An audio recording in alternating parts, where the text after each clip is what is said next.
The most bizarre thing as civilized humans do is that we work super hard for money, but then waste it on unnecessary stuff at the end of the day.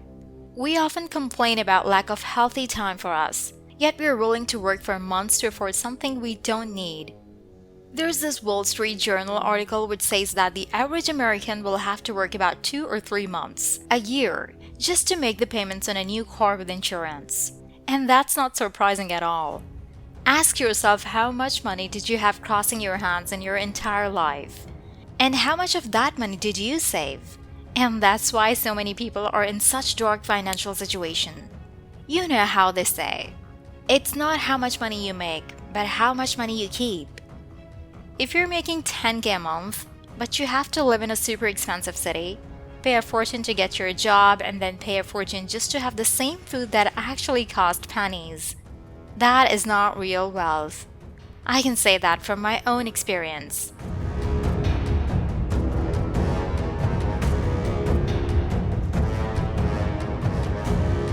So in this video, we're gonna share with you 7 things you should stop buying to find the money for investment. Let's jump right into it. Number 1. Cars are the biggest money wasters of all time. When you buy your first car, you get super excited. However, eventually you realize that the real cost of owning a car is going to come later. First of all, if you're a fresh driver, you're gonna pay a fortune in insurance. Then there are parking fees, gas, and time to time you have to change things in the car. Because it's a car and it breaks down.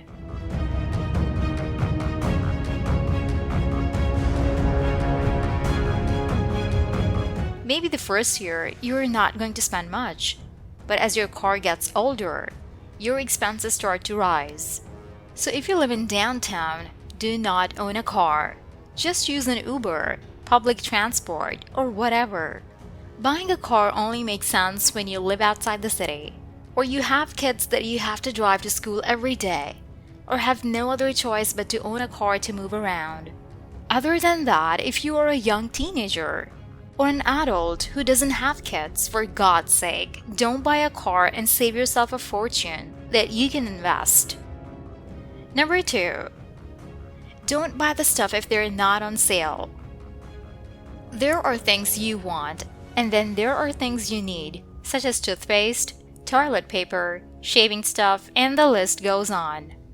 You're not going to wake up one morning and suddenly stop cleaning your teeth. So there is a list of things you need to lead your normal life. The best thing to do about these expenses is to buy this stuff when they are on sale. Just buy them in bulk.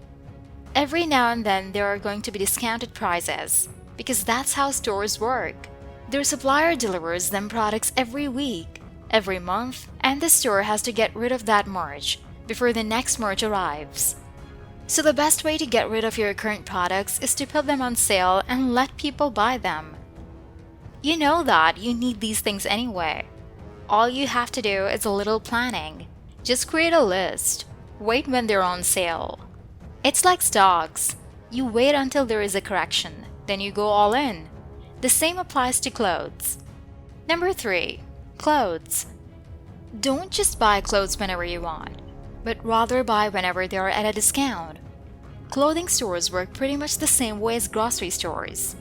Once the new collection arrives, they try to sell them to as many people as possible, but usually there will be some leftovers at the end of the month or the season. So before the new collection arrives, they will put them at a huge discount like 30% off or 50 or 70 in some cases. That's when you should buy clothes. It's not going to save you a ton of money if you do it once or twice, but once you turn it into a habit, over a long period, it's going to save you a fortune. Number 4. Coffee. Just think of it. How many cups of coffee are served a year? 1 billion? 10 billion? 100 billion cups? Nope. 146 billion just in the United States alone, and over 400 billion worldwide.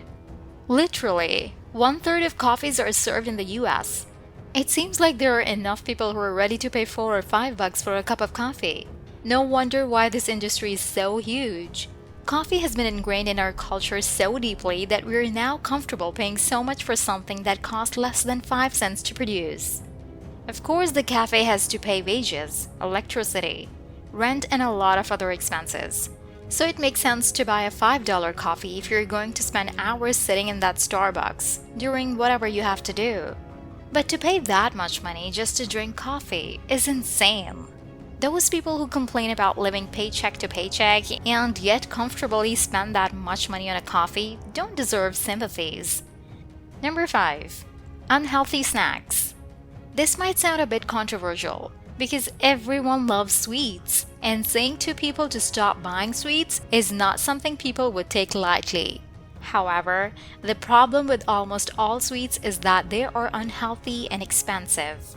Going to a Starbucks and getting a coffee with a super unhealthy slice of cake will cost you as much as healthy lunch. So if you stop wasting money on unhealthy snacks, you're not only going to do a favor to your health, but also to your wallet. Number 6. Stop giving loans to friends. When you're younger, you genuinely think if you lend someone money, they would give you back your loan and would be grateful if you help them out when they need that help desperately. But it turns out that giving loans to friends and family means either 1. Your money is lost. 2. Your money will be returned years later. 3. You have to keep reminding them because they will never return it on time. And that's not an experience anyone would enjoy.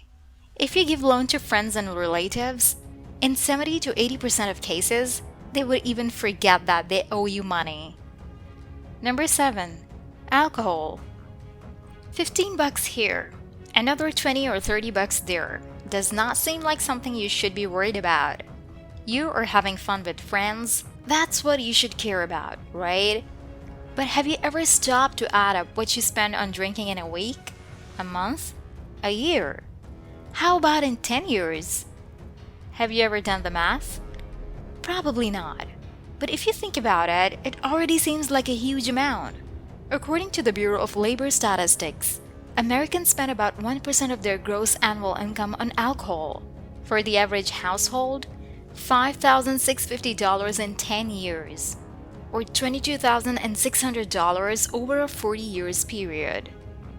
At first glance, that might seem like a lot of money to many of you, but you have to note that $565 per year breaks down to about $11 a week, which might be the cost of a single drink in many cities. So it's not fair to compare to the average, because regular drinkers usually spend far more than $565 a year. Some even go as far as spending above 10% of their income on alcohol, and then complain that they're living paycheck to paycheck. So these are the 7 things that most people waste money on.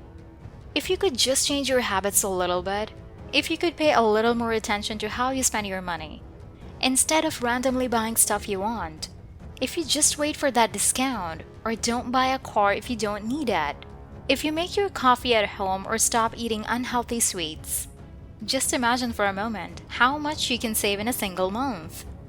Suddenly, you will have all the money that you need to invest, that you can put into a stock market or save for a down payment and take a mortgage. It could be whatever, but it's certainly going to be better than blowing it up in a single night at a bar just to have some fun.